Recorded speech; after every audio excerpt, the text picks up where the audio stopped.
Что же такого с нами случилось, что мы вот так остаемся, будучи довольными этим унижением?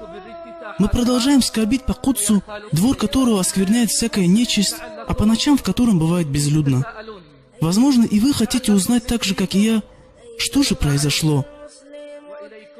И ответ на это следующий. Мы свернули с пути господина посланников и последовали за теми, на кого разгневан Аллах, и за заблудшими. И мы открыто объявили Аллаху войну, за что Аллах и унизил нас. Унизил после того, как мы были хозяевами на этой земле. Разве не из домов мусульман сегодня ночами доносятся звуки музыки и пения, в то время как мусульмане изранены во всех уголках земли? Разве не в домах мусульман эти экраны и всякие каналы творят, что пожелают? Наша умма погружена в ложные идеи и пораженческие решения.